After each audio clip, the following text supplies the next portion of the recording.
Romanos capítulo 11, versículo 6. Assim está escrito: mas se é por graça, já não é pelas obras. De outra maneira, a graça já não é graça. Se, porém, é pelas obras, já não é mais graça. De outra maneira, a obra já não é obra. Que Deus aplique o texto lido e recitado em nossos corações, mentes e vida. Existe um sistema religioso que prega salvação através do esforço humano, através de caridade, esmolas, dar dízimo, ir à igreja, ou até mesmo a regeneração batismal, que se você for batizado, você é salvo, ou será salvo, de acordo com alguns. Mas se você não for batizado ou não tiver uma boa conduta, assim digamos, você ou é um ex-salvo, perdeu a salvação, ou é alguém que nunca foi salvo. Mas, olhando as Escrituras, ela ensina que a salvação é pela graça. O que é graça? Graça significa favor não merecido, favor imerecido. É algo que você não merece, você recebe sem merecer. Obra, o que significa obra? Obra é um trabalho. O que você faz com aquele trabalho, o que você recebe por ele, você não recebe por graça, você não recebe por favor. Você recebe pela sua obra um pagamento que lhe é obrigatório, você precisa receber porque você trabalhou. Assim sendo, vamos mais uma vez: mas se é por graça, já não é pelas obras. De outra maneira, a graça já não é graça. Ou seja, se é por favor e merecido, não tem como ser pelas obras, porque as obras anulariam o favor imerecido e seria por dívida. E tomando outro texto, com o mesmo assunto, em Efésios capítulo 2, versículo 8 em diante diz: porque pela graça sois salvos, por meio da fé, e isto não vem de vós, é dom de Deus, não vem pelas obras, para que ninguém se glorie. Por que não vem das obras para que ninguém se glorie? Porque se alguém trabalhasse para conquistar a salvação, ela teria que se gloriar, porque ela recebeu a salvação por dívida, ou seja, Deus estaria devendo àquela pessoa a vida eterna, e não é assim. Inclusive, em Romanos capítulo 11, versículo 6, muitas falsas Bíblias falsamente traduzidas, a partir de um texto corrupto, feito por homens privados da verdade, retiram a metade do texto. Eles só traduzem até aqui: mas se é por graça, já não é pelas obras. De outra maneira, a graça já não é graça. Se, porém, é pelas obras, já não é mais graça. De outra maneira, a obra já não é obra. No se, porém, em diante, as falsas Bíblias retiram, ou seja, enfraquecendo o texto, mostrando que se você foi salvo pela graça, não tem como inserir obras para te ajudar a ser salvo ou manter a sua salvação. E de outro modo, se você procurou ser salvo pelas obras, a graça não teria como entrar. E o que isso tem a ver com salvação eterna e a impossibilidade de o crente perder a salvação? É muito simples.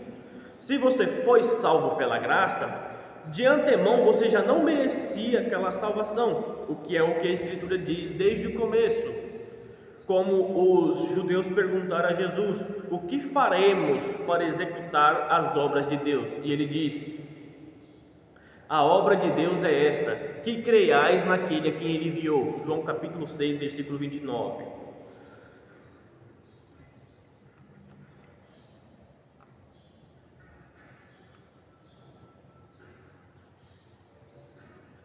Outra coisa, em Romanos capítulo 4, assim diz: o que direis, pois, ter Abraão, nosso pai, alcançado segundo a carne? Porque se ele foi justificado pelas obras, tem de que se gloriar, mas não diante de Deus.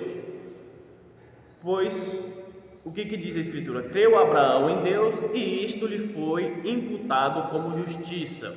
Aí Paulo começa explicando: ora, alguém que faz qualquer obra, não lhe é imputado o galardão, isto é, a recompensa segundo a graça. Mais uma vez, graça significa favor imerecido. Mas aquele que não pratica, isto é, aquele que não pratica as obras, mas crê naquele que justifica o ímpio, a sua fé lhe é imputada como justiça.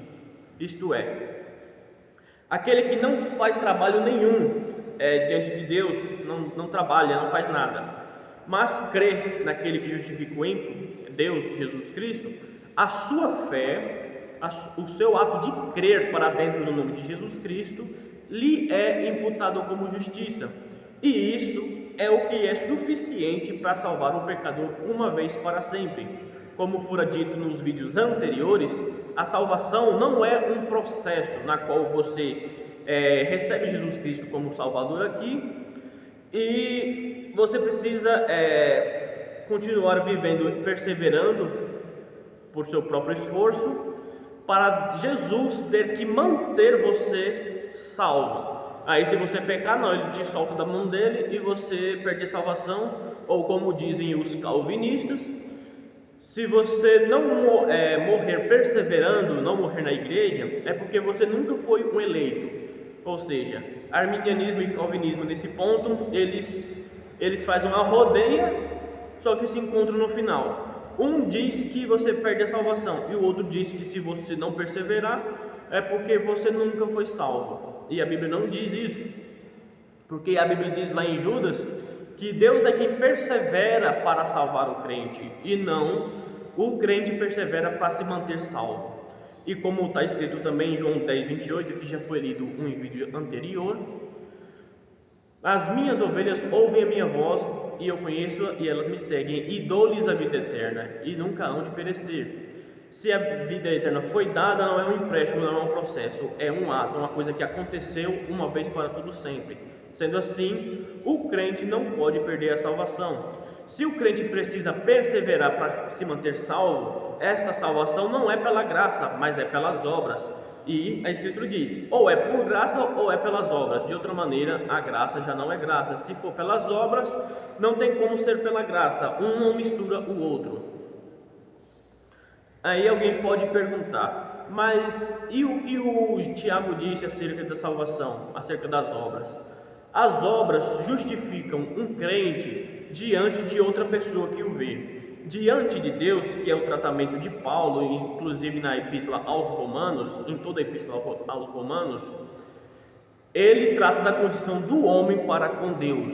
Deus não precisa ver as suas obras, Deus precisa ver o seu interior, ver se você creu. E Ele assim te dá a vida eterna. Se você não creu de todo o coração, se você fez um jogo de fingimento, confessou pela sua boca, mas o seu coração estava longe dele, você não é uma pessoa salva, você está condenado ao inferno.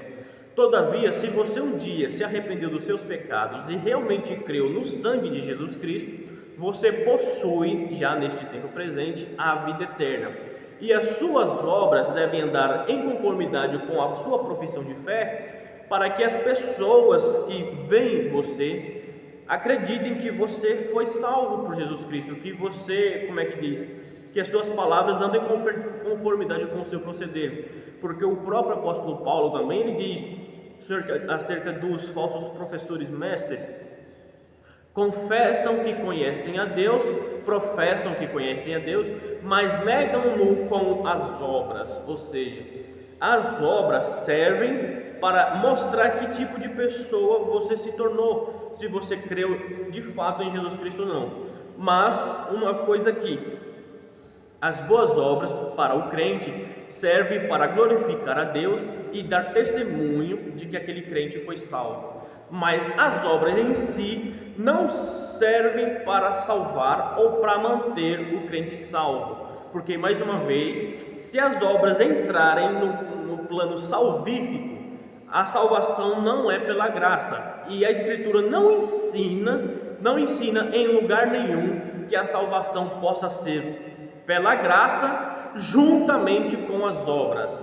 A justificação pelas obras que Tiago fala é a justificação que eu tenho que receber dos que me assistem, de pessoas como eu, que não conseguem ver o meu coração, que não conseguem ver o meu interior.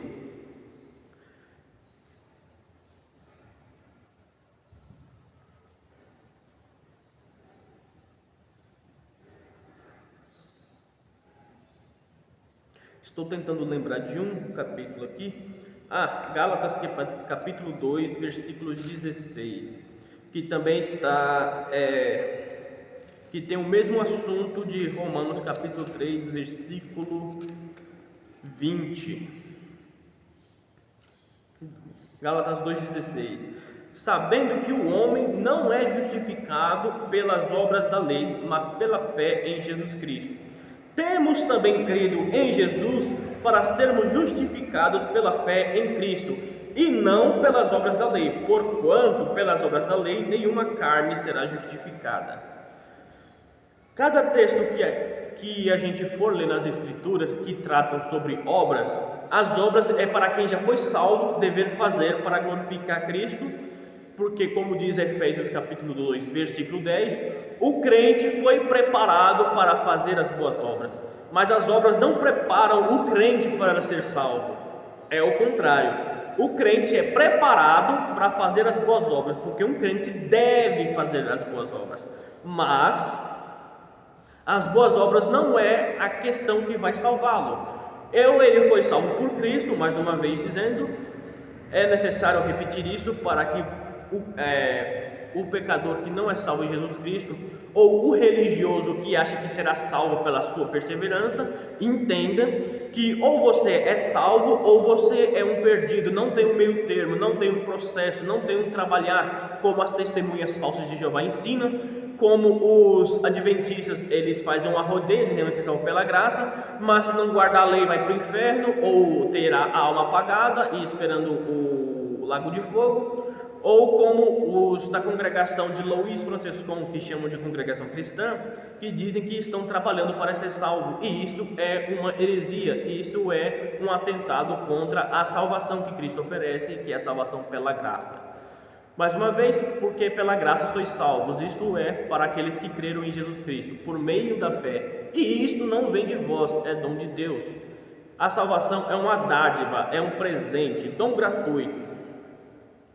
E para fechar, Romanos capítulo 6, versículo 23, que casa com Romanos capítulo 4, versículo 1 em diante, que diz o seguinte: porque o salário do pecado é a morte, mas o dom gratuito de Deus é a vida eterna por Jesus Cristo nosso Senhor. Isto é, salário é um pagamento. Mais uma vez, aquele que trabalha, a recompensa não é segundo o favor, mas segundo uma dívida. Portanto, como o salário do pecado é a morte é um pagamento obrigatório para todo mundo que nasce em pecado. Isto é, o pecado é um pagamento obrigatório para mim e para você, porque nós nascemos com a natureza pecaminosa do nosso pai Adão. Como somos filhos dele, herdamos a sua natureza pecaminosa. E por isso, nós não podemos agradar a Deus com nossas obras. Nossas obras são insuficientes para dar vida eterna a nós mesmos.